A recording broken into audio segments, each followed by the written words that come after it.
Hello बच्चों, आज हम अपने खाद्य संसाधन वाले अध्याय में आज आप लोगों को बताएंगे फसल पैटर्न क्या है और फसल पैटर्न में मिश्रित फसल कैसे उगाए जाते हैं, मिश्रित खेती कैसे की जाती है उसके बारे में। तो सबसे पहले फसल पैटर्न क्या है? एक समय में खेत में एक फसल के बजाय, यदि एक समय खेत में एक ही समय महीने मतलब एक टाइम में जो टाइम आप निर्धारित करें, जैसे इस समय अब धान कटेंगे और गेहूँ की बुआई होगी, गेहूँ की बुआई एक समय में एक ही खेत में दो या उससे अधिक फसल को एक साथ खेत में बोने से फसल उत्पादन में वृद्धि देखने को मिलती है। इनका अधिक लाभ प्राप्त करने के लिए फसल उगाने के विभिन्न विधियों का हम प्रयोग करते हैं।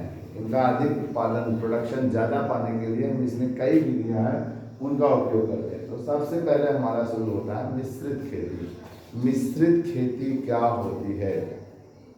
तो देखिए, एक ही समय में एक ही खेत में दो या दो से अधिक फसल को एक साथ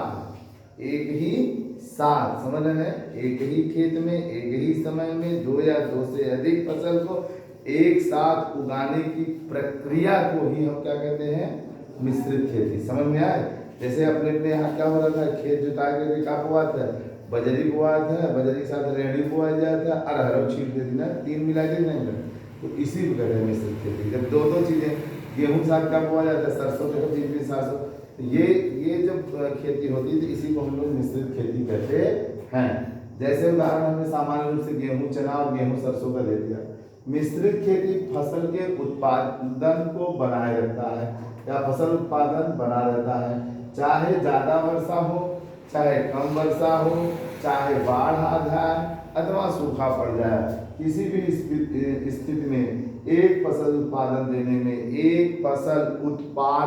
में सक्षम रहता है।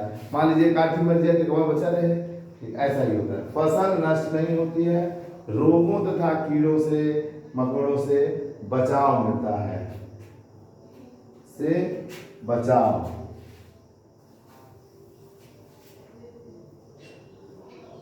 न अब आता है मिश्रित खेती में उपयोग में लाभ लाने वाले फसल। मतलब मिश्रित खेती करें तो इस मिश्रित खेती में कौन कौन से फसल उपयोगी होते हैं?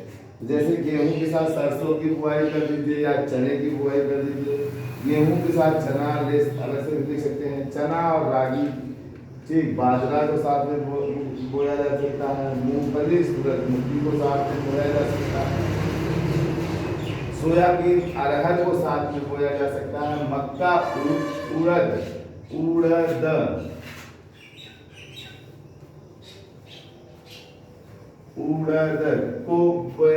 है, मूंग के साथ पटसन या काटन को लगाया जा सकता है। मिश्रित खेती के मिश्रित फसल के माध्यम ये कह रहा है कि अगर आप मान लीजिए टोकरी में बीज की बुआई करने जा रहे हैं तो उसमें आप मिश्रित फसल लगाए हैं, जैसे अलग अलग बीज डाले हैं, तो उन बीजों का अनुपात क्या होना चाहिए? तो कह रहा है मिश्रित खेती में बीज को आपस में मिलाने के लिए निम्न मानदंडों का उपयोग किया जाता है और अनुपात हमारा कुछ भी हो सकता है। अनुपात हमारा कुछ भी हो सकता है। फसल का परिपक्वन समय क्या है? इसमें पहला फसल का परिपक्वन, जब हम एक साथ बुआई कर देंगे और दोनों साथ उगेंगे तो जरूरी नहीं है कि जिस समय एक पक रहा दूसरा भी उसी समय पक जाए, ऐसा नहीं हो पाएगा ना। दोनों एक साथ नहीं पकेंगे तो हम क्या करते हैं, जो पके रहेंगे उनको काट लेंगे, जो नहीं पके उनका बाद में इंतजार करके उनकी और बढ़िया ढंग से कटाई कर लेंगे। हो सकता है नहीं हो सकता है, तो ये हमको फायदा मिलता है। दूसरा है वृद्धि क्षमता। दोनों फसलों में वृद्धि दर अलग अलग होती है। दोनों फसल एक साथ तो बड़ी तेजी से बढ़ नहीं जाएंगे, कोई फसल ज्यादा तेजी से बढ़ गया, प्रकाश संश्लेषण जल्दी करने लगा, और दूसरा फसल है वो छाया में ही विकास करता है। तो इस तरह से फसल उत्पादन दर में भी वृद्धि क्षमता देखने को मिलती है। ठीक, जड़ पैटर्न। अब कुछ पौधों के जड़ें क्या होती है, सीधे अंदर तक चली जाते हैं, ठीक है ना, जबकि कुछ पौधों के जड़ जो होते हैं छिछले होते हैं, फैले होते हैं, जिन्हें हम एडवेंटियस कहते हैं प्लांट, जैसे गेहूं का, सरसों का, चना का, ये सब कौन से पैटर्न है? जब आप पानी को खाड़ी जिनके देखिए नाम रोए टाइप में ऐसे रहते हैं, उनको क्या कहते हैं? उनको क्या कहते हैं? Adventitious roots. क्या कहते हैं? एडवेंटियस रूट्स या छिछड़े रूट्स ना, फैले रूट। और जिनका जैसे नीम, महुआ, बबूल इनकी जड़ें नीचे तक जाती है ना, इनको हम लोग क्या कहते हैं? मूसला जड़ें। क्या कहते हैं? मूसला जड़ें। आगे आएगा पढ़ेंगे। तो जड़ों में भी इसमें देखने को मिलती है जल की आवश्यकता। दोनों फसल को जल की आवश्यकता अलग अलग होगी, कोई कम जल लेगा, कोई ज्यादा जल लेगा, तो वो भी फायदा है। पोषण की क्षमता, दोनों फसलों में पोषण की भी अलग अलग क्षमता होती है, कोई ज्यादा पोषण लेता है, कोई थोड़ा कम पोषण लेता है। इस तरह से इस मिश्रित खेती में के मिश्रित फसल में क्या मापदंड होने चाहिए, उसी हिसाब से हम लोग बुआई करते हैं।